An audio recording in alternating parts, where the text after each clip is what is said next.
Hello and welcome to this week's edition of Mindful Monday. If it's your first time joining us, feel free to type in the comments where you're coming from. Of course, you can also type any questions or comments you have there as well, and if you have a topic that you'd like to hear covered. Additionally, you can also direct message or reach out via email, whatever it is that you utilize, whether you're watching this live or a recorded version on any platform with any of those same topics, questions, comments, etc., etc. So today we are here to talk about how to release perfectionism.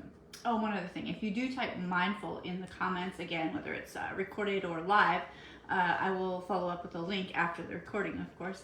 And that will, if you follow that link, you'll get a free hypnotic recording I created about releasing limiting beliefs, as well as our weekly PDF cheat sheet, which covers kind of bullet points of what we talk about each Monday. And that comes out on Sundays, just like now.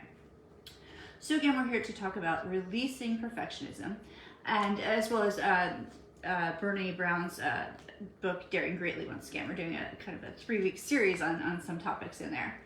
And so perfectionism is not the same as striving for excellence. It's very important to say. It's not the same as motivation or healthy goals of achievement, etc. It's more of a belief, according to Brene Brown, of course, who is the author of Daring Greatly, as I said, that if we do things perfectly and if we look perfect, then we'll be able to minimize the pain of blame, of shame, of judgment. And we think that this perfectionism will protect us, but it actually prevents us from being seen in our truth and our authenticity. And so perfectionism is actually a form of shame rather than a protection from shame. And so at its core, it's really about, one of my cats is like trying to knock the camera over. That's what you get for letting them out and giving them a break. Stop that, nice boy. So at its core, it's trying to earn approval from others rather than seeking self-approval. So any kind of healthy advancement, healthy motivation comes from a self-focus rather than, what are others thinking of me, if you will. And so research shows that perfectionism also even hampers our achievement. It has a high correlation to anxiety, to depression, to addiction, to what they call life paralysis or missing out on opportunities because you're so in your head, basically. And so this fear of failing, of not meeting others' expectations, of being criticized, of making mistakes, it keeps us outside of the arena of what is healthy motivation, what is healthy advancement, and it often makes us miss out on opportunities as well. And so most folks do fall somewhere on the continuum, so don't feel like, oh my gosh, I'm a perfectionist. And so sometimes it happens to us, if we're in a particularly vulnerable state, something's coming up, it's a high stress kind of state, we can fall into a pattern of thinking that way, perfectionistic. But other folks really have this almost like chronic and debilitating battle, if you will, with perfectionism.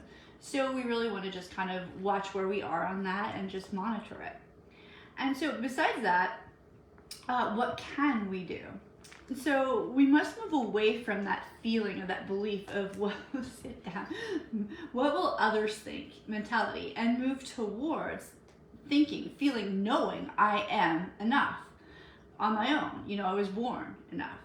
And so we have to be able to give ourselves a break. We have to be able to appreciate the beauty of our imperfections because that's what kind of makes us human, if you will. And this involves shame resilience, it involves owning our own stories, and a level of self-compassion towards ourselves. So Dr. Kristin Neff is one of my favorite authors, researchers, and basically speakers on this topic. She's a pioneer researcher in this area, and she says that we must become kinder and gentler with ourselves.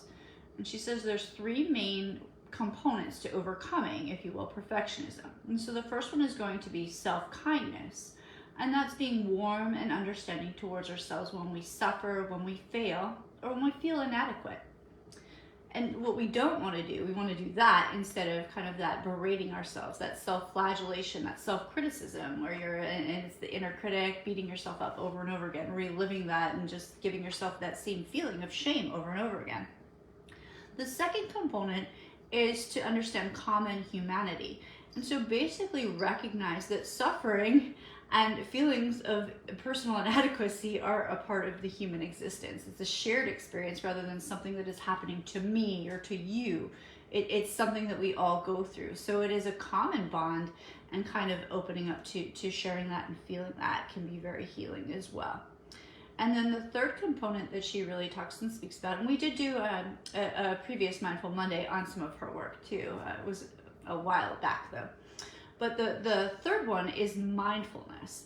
And so mindfulness in this respect is kind of taking a balanced approach to negative emotions so that feelings are neither pushed down or suppressed, if you will, nor are they exaggerated. So the balancing act is important here. So you don't really want to over-identify, and we talk about this in other Mindful Mondays, not say, oh, I'm so sick, I'm so tired. It's, no, I'm feeling, oh, so this is what it's like to feel sick or to feel tired.